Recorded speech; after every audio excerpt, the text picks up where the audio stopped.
I'm Gilbert Cruz for Time.com, and we're here with Grammy Award-winning artist Alicia Keys. Alicia, thank you for being with us today. My pleasure. Our first question is from Courtney Jones, who's from Houston, Texas.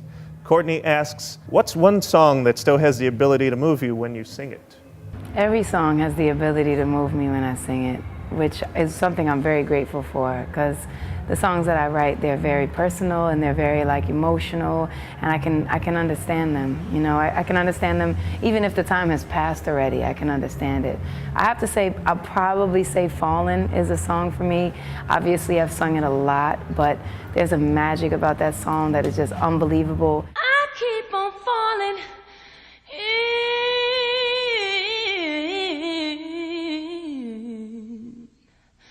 And I love with you.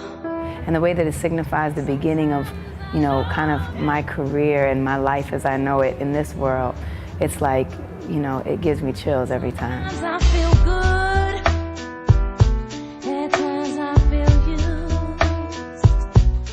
Our next question is, do you think it's important for inner city children to be exposed to classical music? When were you first exposed to classical music?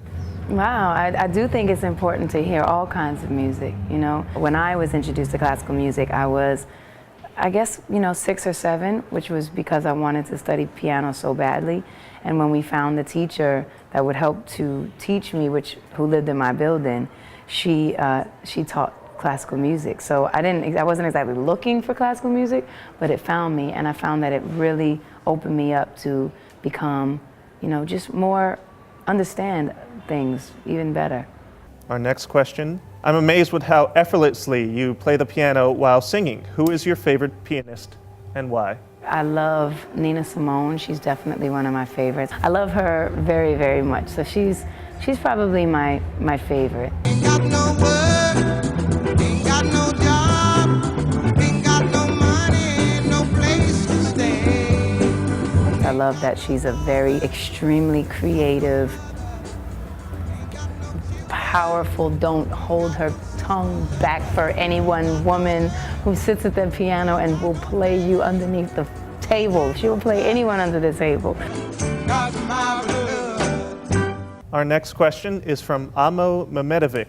Because so many of your songs are about female empowerment, do you consider yourself to be a role model to young women?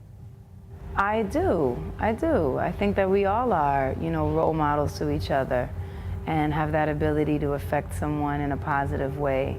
And I think that's more my goal, is to affect people in a positive way, in a way that can possibly take their thoughts and turn them into something that could really fuel them. And I find that I really want to give people something powerful and empowering and possible to think about and live for, because I think we see all the other stuff way too often. Last 2 questions. What or who inspired you to start playing piano? I'm not sure exactly how it happened. All I know is that I had this incredible fascination with pianos, and when I would pass them, I would want to play them, and I would want to learn how to play them. And if I heard people who could play, I'd want to learn how to play like them. And how could I get this music? How can I make it sound like that? It was like this feeling that just made me want to learn. And thank God for me, I had a supporter, a mother who was okay with that, you know, who could have probably said, please go to school, leave me alone. But she said, okay, if that's doing that to you, then let's see what we can figure out. So I'm really grateful for that. Our last question is about the Keep a Child Alive Foundation. Good, because if you didn't ask me, I was going to tell you. Well, can you tell us some of the sort of more moving things that you've seen in all the years that you've worked with this foundation? I sat down with this woman named Mama Carol, and she is mother to, I would say, now over 1,000 children who have lost their parents, or at least one parent, or most of them both, due to AIDS. And she is now their, you know, caretaker, their advice giver, their person they can go to ask for help. And so I sat with these kids in Soweto, and we just sat in a circle on the floor, and I just listened to them, and we spoke. And it was, you know, the sun was up and then the sun was down. And it was just so beautiful to hear how through all that they have experienced, which would break any spirit, any strong spirit could possibly be broken by that, they are still so motivated and ready to change the world and want people to understand them and how they are humans and, you know, emotional young people, but still that they're not going to wait for anyone to come get them or save them or help them. They're going to figure it out and they're going to make it and they're going to take care of their brothers and sisters and they're going to make sure they're okay.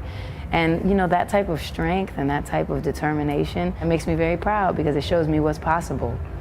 And it's possible when we just put our effort towards it. Alicia, thank you very much for talking Thanks a to us. lot. I Thank really you. appreciate it.